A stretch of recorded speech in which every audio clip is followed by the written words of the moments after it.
जो 78 ईयर से हम जो झगड़ा करी जा रहे हैं, चाहे वो कश्मीर पे हो या किसी भी बात पे, आप उसमें देखिए कि भारत कहाँ गया, उन्होंने तरक्की की, उनकी फॉरेन पॉलिसी, उनकी इकोनॉमी सब हुई, और हम इस वक्त 45% हमारे यहाँ जो लोग हैं वो पॉवर्टी लाइन के नीचे है। तो सर हमें मिला क्या ये सब करके? तो उसमें हम अपने आप को ब्लेम नहीं करें तो किसको करें? देखिए, भारत से हमें कोई प्रॉब्लम नहीं हुआ, हमें प्रॉब्लम हुआ है अफगानिस्तान वाली साइड से, जो बात माननी चाहिए कि हमें प्रॉब्लम क्या था कि अफगानिस्तान में तालिबान बनाने पड़े अमेरिका और सऊदी अरब के कहने के बाद, on the demand of America and Saudi Arabia. ऐसी है ना मैडम? एंड देन वो तालिबान बन गए और वो हमारे मुआशरे में आ गए और हम 80s तक we were very good, and then फिर उसके बाद तबाही उतर गई, and then we became an intolerant और मुआशरा मसाजिद और सारी चीजें, जिहाद एंड एवरीथिंग। और अब हम खून से, रोजाना अपने खून से उन गलतियों को धोने की कोशिश कर रहे हैं। देखिए, गलती की कौम गलती कर गई ना भाई। उस वक्त एक लीडरशिप थी ना, आप पैदा हुई थी ना मैं पैदा हुई थी जब जिया हक फैसले कर रहा था। तो हमें तो नहीं पता था कि आज से 40 साल बाद इस खित्ते में क्या होगा मैडम। 1980-82 में हमें तो नहीं पता था कि यार ये 70 में 75 में क्या अगले 50 साल बाद एज मैन, और आप बात कर रहे होंगे पाकिस्तान के अंदर अगस्त 2025 में तो क्या होगा। तो गलतियां भाई। और उसके बाद ये भी नहीं पता था कौन सा जनरल पावर में होगा। तब तो ये जितने जनरल 4 स्टार हैं, अभी 3 स्टार हैं, ये तो तब इनको तो दे वर लाइक किड्स थे, इनको तो पता ही नहीं था क्या हो रहा है। So the question is so simple, हमने गलतियां की, उनकी गलतियों की सजाएं हम भुगत रहे हैं, फिर रोजाना हम उन लोगों से लड़ रहे हैं और अपने जवान भी शहीद करा रहे हैं, अपने अफसर भी शहीद करा रहे हैं, अपनी आवाम को भी शहीद करवा रहे हैं। तो ये एक प्रोसेस साइकिल है, गुजर जाएगा। अब उम्मीद की जाती है चीजें बेहतर हो जाएंगी। BLA के ऊपर अमेरिका ने पाबंदी लगा दी है, तो सर सिग्निफिकेंस है। लेकिन सर ये तो कई चीजों के ऊपर, कई लोगों के ऊपर इससे पहले भी अमेरिका पाबंदी लगाता रहा है, या कह लिए उनको टेररिस्ट भी बोलता रहा है, चाहे वो हाफिज सईद हो या कोई हो। क्या फर्क पड़ा है? पाकिस्तान में तो वो लोग उसी तरह से आराम सुकून से रह रहे हैं। तो ये BLA क्या कंट्रोल हो जाएगी सिर्फ टेरर ऑर्गेनाइजेशन बोल देने से? मैडम, ऑर्गेनाइजेशन अपनी जगह पे शायद रहेगी, लेकिन उसके जो फाइनेंसर्स एंड सपोर्टर्स एंड अबेटर्स होते हैं उनको फर्क पड़ता है।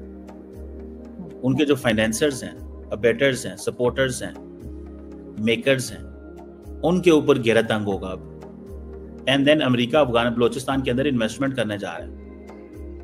तो अगर अमेरिका बलोचिस्तान के अंदर इन्वेस्टमेंट करने जा रहा है मिनरल सेक्टर के अंदर, तो that gives a lot of that raises a lot of eyebrows in the region कि क्या होने वाला है। So those who are supporting and awaiting these non-state actors, they will have, अगर उधर वहां पे किसी अमेरिकी को कोई कुछ हो गया तो फिर बात तो मतलब जाएगी ना, हर उस बंदे के घर तक जाएगी। जहाँ पे आपको पता है उधर कनाडा में निजर और पन्नू के मसले में बातें कहाँ तक पहुंची हैं। तो अमेरिकी तो अपने बंदे के मसले मसाइल को ढूंढ लेते हैं। तो मुझे ऐसा लगता है कि ये चीजें, थिंग्स विल बी गुड। हम चाहते हैं कि अमेरिका इसमें इन्वेस्टमेंट करे, हम चाहते हैं कि और बड़ी ताकतें आए इन्वेस्टमेंट करें, और आ रही हैं। And by few years, in couple of years, just year and half, आपकी मिनरल्स जो है वो बाहर निकल रही हैं, जा रही हैं, उनकी एक्सपोर्ट शुरू हो जाएगी। लेकिन सर ये ख्वाब तो हमने CPC के टाइम पर भी दिखाया था 12 साल पहले। मैडम वो ऑलरेडी जस्ट वो एक और चीज थी। वो उस वक्त देखिए 2 चीजें आपकी हुई थी madam, we have to agree on this. 1, आपका रोड इंफ्रास्ट्रक्चर बन गया इस वक्त Balochistan, that connects the entire upper Punjab और नॉर्थ का जितना भी गिलगित बल्तिस्तान KP का जो रोड इंफ्रास्ट्रक्चर है, चाइना तक जाने वाला रोड इंफ्रास्ट्रक्चर मौजूद है CPAC की वजह से। सेकंड, एनर्जी इंफ्रास्ट्रक्चर, बिजली, that infrastructure is there.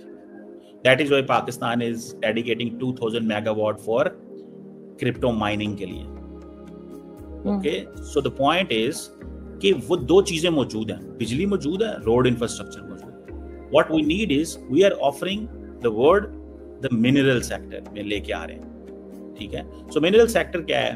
देखिए 2 चीजें थी। अब मिनरल्स हम एक्सट्रैक्ट करेंगे एंड देन इंटरनेशनल मार्केट में बेच देंगे, अनटिल एंड अनलेस कि हम उसके अंदर वैल्यू एडिशन कर सकें, कि $1 अरब की चीज हम $5 अरब में बेच सकें। वो हमें टाइम लगेगा, लेकिन for few years this is going to change the narrative. और उसमें ये है कि वो इंडस्ट्रियलाइजेशन इज सेपरेट थिंग जो आप बात कर रहे हैं। दोस्तों, ये पाकिस्तानी मीडिया कभी भी अपने सरकार की कमजोरी पर बात नहीं करता, न ही सरकार से सवाल पूछते नजर आता है। ये 24 घंटे भारत को लेकर बहसबाजी करता रहता है। जब से अफगानिस्तान इन्हें घर में घुस के ठोका है, तब से पाकिस्तान मीडिया को कुछ समझ में नहीं आ रहा कि क्या बोले क्या नहीं बोले। पहले भारत ने पाकिस्तान को हर तरफ से कूटा, फिर बलूचिस्तान, और अब अफगानिस्तान, मतलब पाकिस्तान को हर तरफ से कूटा जा रहा है। इतने सब कुछ होने के बावजूद भी पाकिस्तान गंदी हरकतें करने से बाज नहीं आता। पाकिस्तान मीडिया अपने शो में बोलते हुए नजर आ रहे हैं कि आज़ादी के इतने साल हो गए, इस बीच हमारा मुल्क पाकिस्तान और भारत के बीच अनेकों बार झगड़े हुए, पर हर बार हमें ही मुंह की खानी पड़ी। उसके बावजूद भी हम छूट मूट के बहस करने में लगे हैं कि हमने भारत को हरा दिया। अगर भारत की हार होती तो भारत आज इस पोजीशन पर नहीं होता।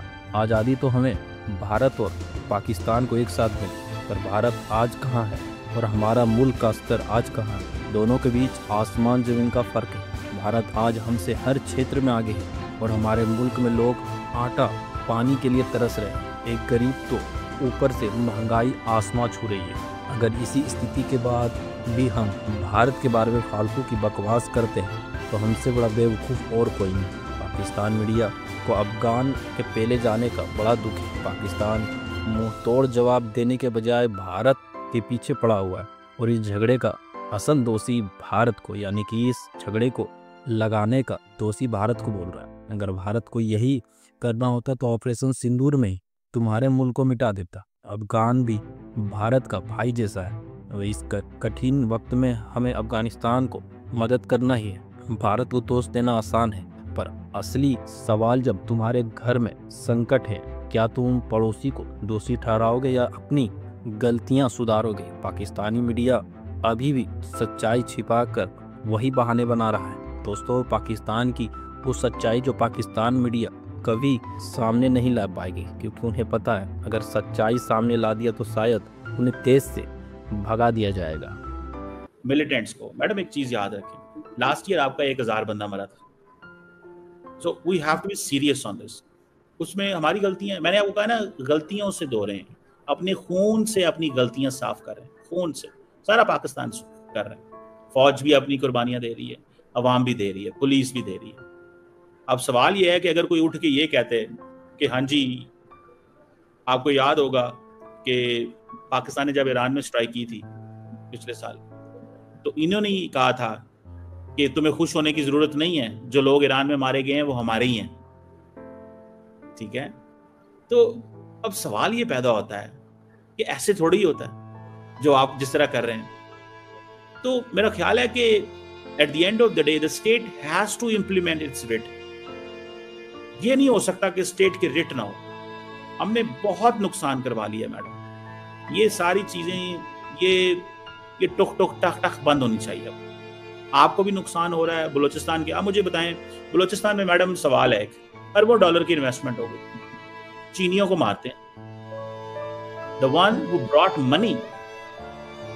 अब मुझे बताएं ना, एक बंदा है चीन से आया है, आके उसने एक इलाके के अंदर कहा जी मैं 2 अरब डॉलर लगा रहा हूँ, आप लोगों की जिंदगियां बेहतर होंगी, यहाँ रोड इंफ्रास्ट्रक्चर बनेगा, यहाँ पे ट्रांसपोर्ट का काम चलेगा, पानी का काम होगा, फूड का काम होगा, खाना आएगा, गोश्त सप्लाई होगी, मतलब बहुत सारी चीजें होती है ना। अगर एक जगह फैक्ट्री लगती है, आपने क्या किया, उस फैक्ट्री लगाने वाले 25, 30, 50 बंदे जो वहां पे पैसे लेके आ रहे हैं, उन्हीं को हमला करके मार देते हैं।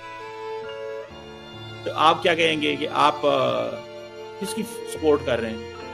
So who is doing what? अगर चाइनीज बिजनेसमैन को बलूचिस्तान के अंदर कत्ल किया जाता है तो क्या is it the favour of the Balochis और बलूचिस्तान की फेवर में है ये? ऑब्वियसली नहीं है। And who kills them? लेकिन सर जो सुनिएगा, who kills them? BLA and their associates, because they want to internationalise their problem. वो कहते हैं जी हमारा पाकिस्तान के साथ मसला है, फॉर एग्जांपल। तो वो कहते हैं जी हमने चाइनीयों को मारना है ताकि हम दुनिया को बता सके हमारा पाकिस्तान के साथ मसला है। तो मैडम मेरा ख्याल है कि that should not be allowed. मुझे नहीं लगता। नहीं सर, उन लोगों को कोई फायदा नहीं हो रहा होगा ना, जो पैसा चाइनीज लेकर आ रहे हैं उसमें आधा तो करप्शन में ही सुना चला जाता है। ठीक है, उसमें चाइनीज खुद भी इन्वॉल्व है और जो वहां के लोकल लोग हैं उन्हें कोई फायदा नहीं हो रहा। लेकिन सर ये जो कुर्बानी की बात करते हैं ना हमारे पॉलिटिशियंस और हमारे फौजी, वो ऊपर के लेवल के फौजी, मैं आम सिपाही की बात नहीं कर रही। ये जो कहते हैं ना हम बड़ी कुर्बानियां दे रहे हैं, कुर्बानी तो सर मैं तब मानू ना कि इनकी जायदादें, इनकी प्रॉपर्टीज जो है उसमें से आधा जो है पाकिस्तान के खजाने में जमा करा दें। इन्होंने जो बड़े बड़े अपने गोल्फ क्लब बना रखे हैं और क्या क्या चीजें या याशियां अपनी बना रखी हैं, उसको बेच दें और वो पैसा ये दे दें ताकि पाकिस्तान का कर्जा उतरे।